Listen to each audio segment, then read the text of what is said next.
He wasn't in the photo before the old house had been in Michael's family for several generations. It was a large Victorian-style home with plenty of space and many secrets held within its walls.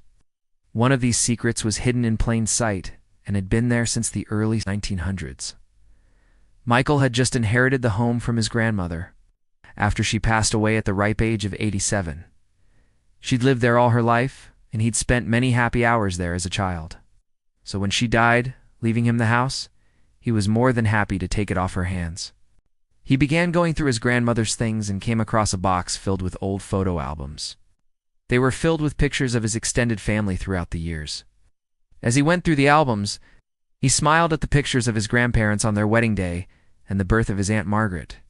There were also pictures of his grandmother as a young girl, which brought a smile to his face. There was one picture that caught his eye, though. It was an old black and white picture taken outside the house. The picture showed a group of people standing on the front steps of the house. There were men, women, and children. Everyone was smiling for the camera. As he looked around the picture, he noticed something strange. There was a young girl in the picture who he didn't recognize. He thought maybe she was a distant cousin, or perhaps a friend of the family. But then he saw the same girl in another picture. This time she was standing next to his grandmother. They both seemed very close, and were laughing at something. He knew that this girl wasn't a friend of the family or a distant relative because in this picture, she was holding the hand of his great-grandfather, his grandmother's father. This confused him because he had known his great-grandfather, and the man wasn't holding anyone's hand in any of the pictures. He turned the page and found another picture of the same girl. This time, she was sitting on his great-grandfather's knee, while his grandmother stood by watching them. In this picture, he could see the little girl's face, and he could see that she was beautiful. Her hair was pulled back with a ribbon, and she had a sweet smile. He wondered why his family had never mentioned this girl before. Was she adopted? Did she move away? Did she pass away? He couldn't understand why they would have photos of her if they didn't want anyone to know about her. Then he found a letter addressed to his grandmother. The letter was old and yellowed with age. He carefully opened it and began reading. The letter was written by his great-grandfather to his grandmother. "My dearest Mary, I don't know how I'm going to tell the others, but I have some news to share with you. I'm afraid that Martha is not our daughter. When we found out, we decided not to tell anyone. We were afraid of what people would say and do. Please promise me that you will keep this our little secret." He read the rest of the letter, but it was filled with love letters and nothing else of importance. Who was Martha? Why did his great-grandfather refer to her as their daughter? Why did they hide her from everyone? He thought back to the pictures he had seen.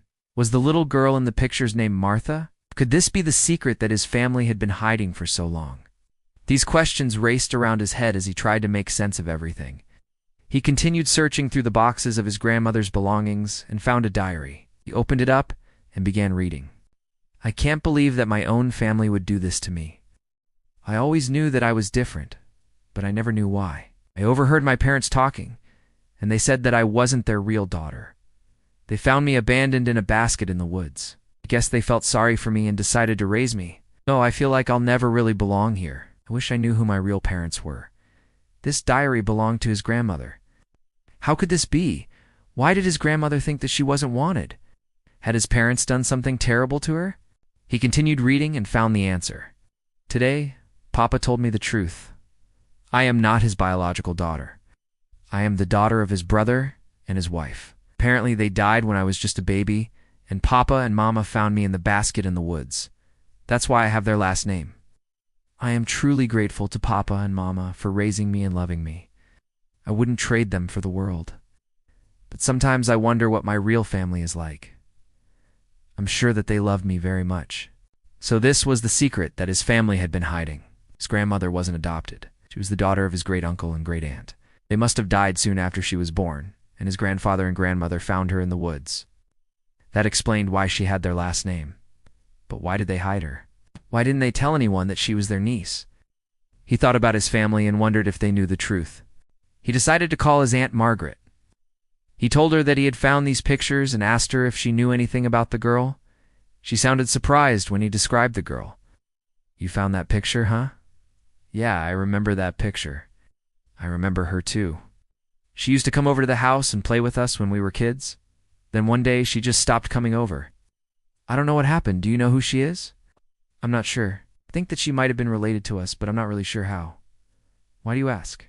He told her about the pictures and the diary. She was silent for a moment and then spoke again. I'm so sorry, Michael. I had no idea that any of this was going on.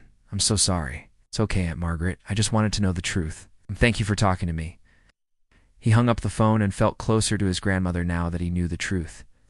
He had no idea how his family had kept such a big secret for so long. He didn't understand why they had lied to his grandmother and raised her as their own without telling her the truth. He looked at the pictures of the little girl and smiled. She may not have been related to him, but she was still family and he loved her for it. Years passed and the house fell into disrepair. It was finally time for Michael to sell the house. He had too many memories here and it was time to move on. Before he sold the house, he decided to take one last walk through the house. He walked through each room, taking in the sights and sounds of the house. He could almost hear the whispers of his ancestors echoing through the halls. As he walked through the house, he noticed something strange. Could have sworn that he heard someone walking behind him. He shook his head and continued on. Surely it was just his imagination. He walked up the stairs to the second floor and made his way to the attic. He had never been up here before and was curious to see what was in the attic.